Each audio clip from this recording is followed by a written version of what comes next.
Welcome back to the channel. Welcome back to the page.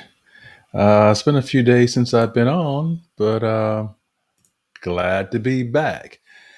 Hey, just wanted to share something with you. I looked at some data, some analysis of the people who have been watching some of the stuff I've been posting on YouTube and on Facebook. And demographically, uh, it makes sense that the larger percentage of followers fall in the age group between 45 and 64. The largest percentage, about 38% of the folks, fall into the category or the age group 55 years old to 64 years old, which makes sense. Talking about, by the time you get to that point, you definitely want to at least have somewhat of a plan of what you're going to do. Are you going to continue to work until the very end of your life, or are you going to try to retire at a normal age, traditional retirement age? You know exactly what your plan is. So just thought I'd share that with you. Um, but if you see on the page here, I wanted to go through uh, some interesting data that came from a survey. This is from my guy, Fritz at Retirement Manifesto. He's had a blog that he's written for many years, and he's retired now. And he started the blog before he retired, and just got some really interesting insights on, what went as planned, what didn't go as planned. Um, Really, really interesting insights. But this particular one entry, as you see, the five top regrets of retirees and how to avoid them.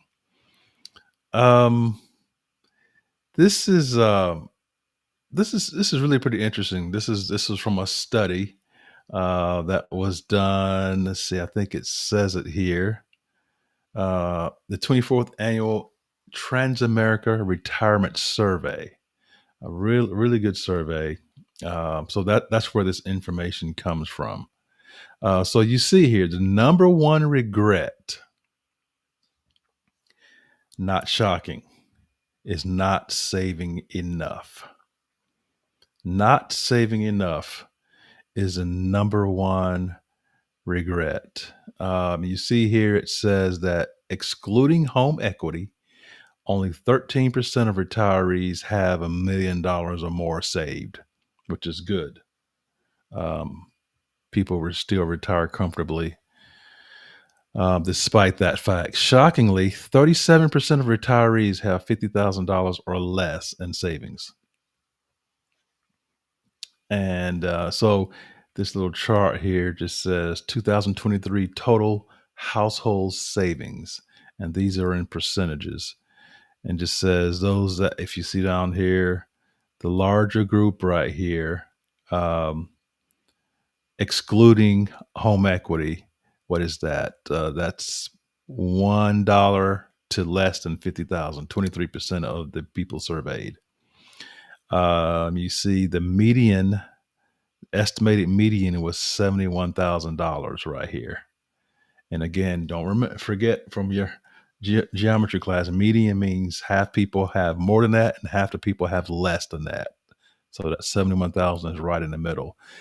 Over here is savings including home equity. You see the number goes up a little bit because you're improving the home equity. So the median is $114,000. The largest group up here is 24%. Again, has what that actually says zero. None is the largest group. And over here, not including home equity, 14% have zero saved, which is, whoa, that's not a great place to be. I think we can all agree with that. So that's a number one regret, not saving enough money, because things change when you no longer have that check coming in every week, 2 weeks, every month, whatever the case may be. It is an emotional adjustment to deal with that. And but anyway, so that's number one. And what does it say right here? Retirees says the number one top regret. Yeah, here it is, not saving regret, with 76% wishing they had saved more consistently. 76% wishing they had saved more consistently. That's a pretty big number. That's a huge number right there. Um, Again, we want to do everything we can to avoid having those feelings. I mean, we can always probably do more, better, including myself, but that's why it's important to start early and use time to your benefit. Use the power of compound interest on to your benefit by starting early and investing consistently, however little it may be. However little it may be, doesn't matter. Just start that. Start treating. I was telling my son the other day, treat that as if it's a bill. Treat it as if it's a debt that you owe. Um, Treat saving as if it's a non-negotiable and you have to do it, just like you have to pay your water and your light bill. Okay, I think that's the mentality we have to keep in order to keep yourself on track. So it says steps to avoid this regret. I mean, the painful reality. Here it is. The best way to avoid this regret is to start saving early and consistently through your working years. That's what I just said.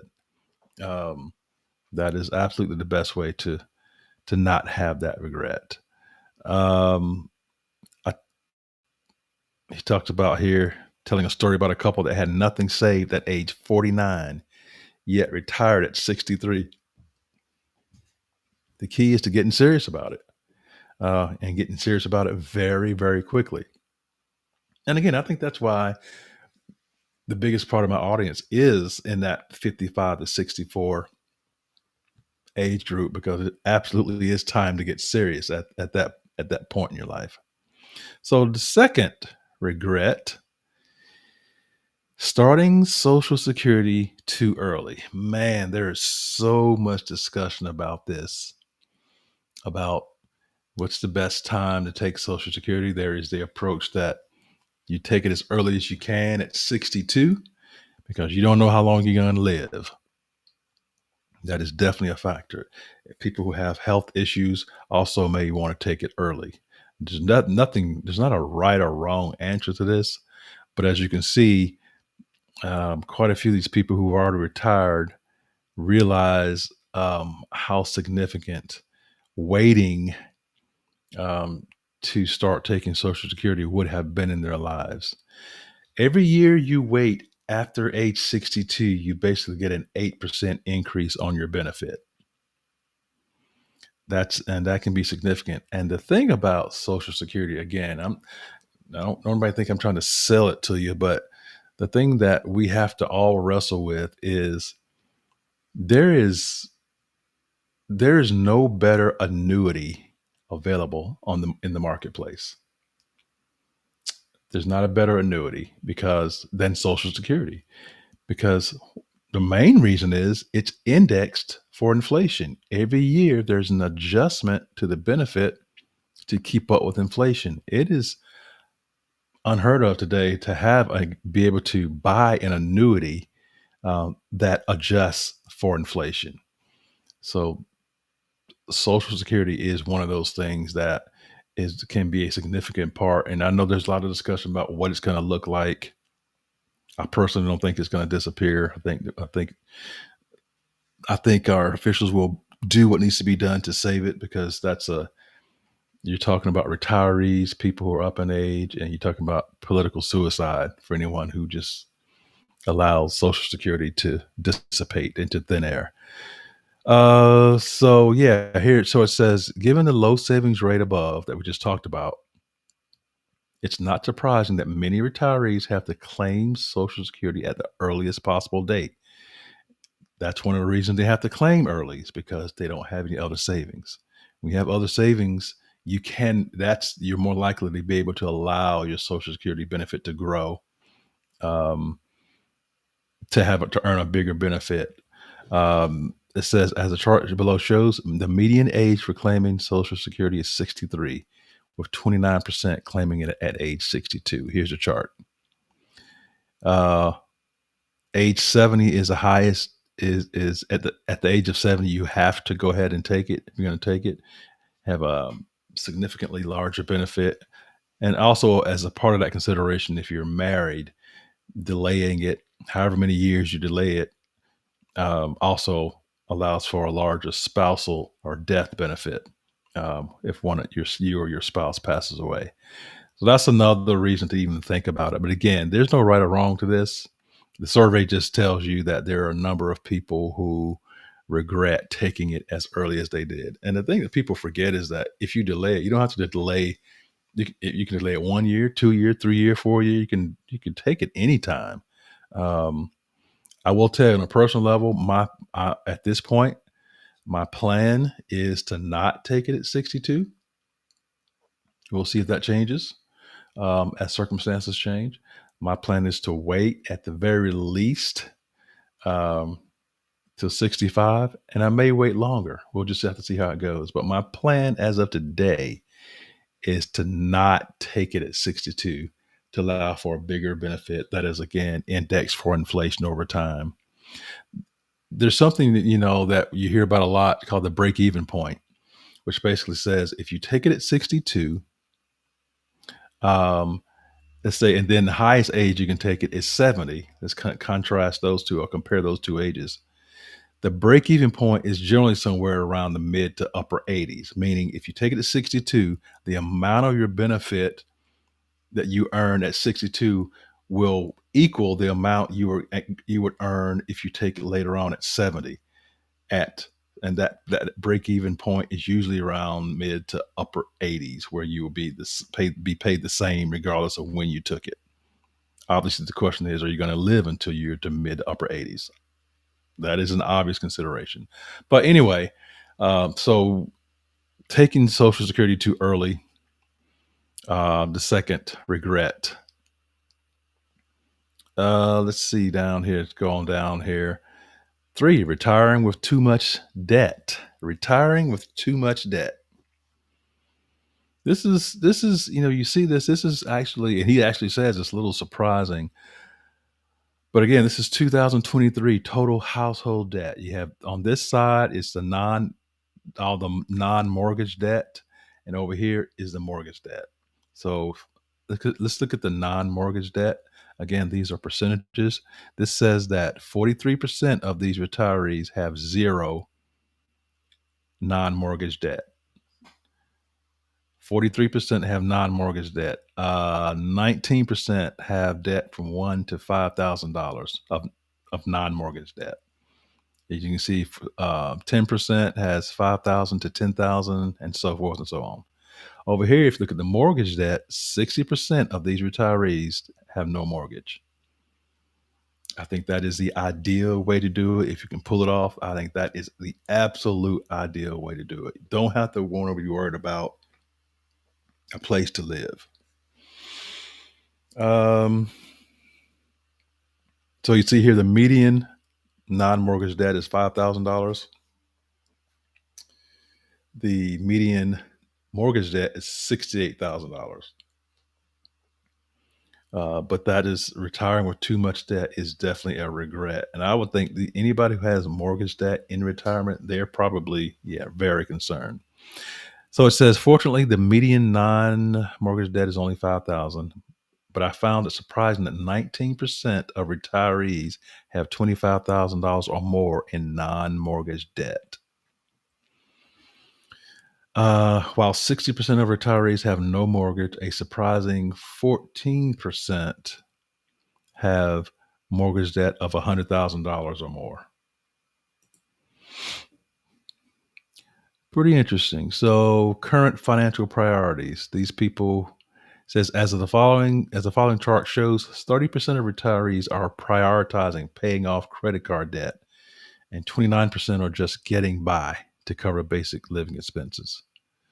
You see right here, 31% building emergency savings as a priority, paying off credit card, paying off mortgage, 20%. So anyway, pretty interesting. And just Fritz just talks about it saddens me that almost a third of retirees are just getting by. Um, and I agree with that. That is again that is why I'm trying to get people to think about this stuff when they're young, um, while they can, while they're working, while they have the ability to do that, because we just don't know how things are going to change down the road, how circumstances, how health is going to change. So definitely ideal to think about this stuff at an early age. So it says steps to avoid this regret. If you're within 10 years of retirement and continue to struggle with debt, it's time to get serious. Cut up your credit cards or put them in a bowl of water and place them in the freezer. It may be hard, but your future self will thank you. No one wants to deal with the anxiety that debt produces, especially once your paycheck stops. I didn't know he was going to say that, but that's what I mentioned earlier. Things change when that paycheck stops.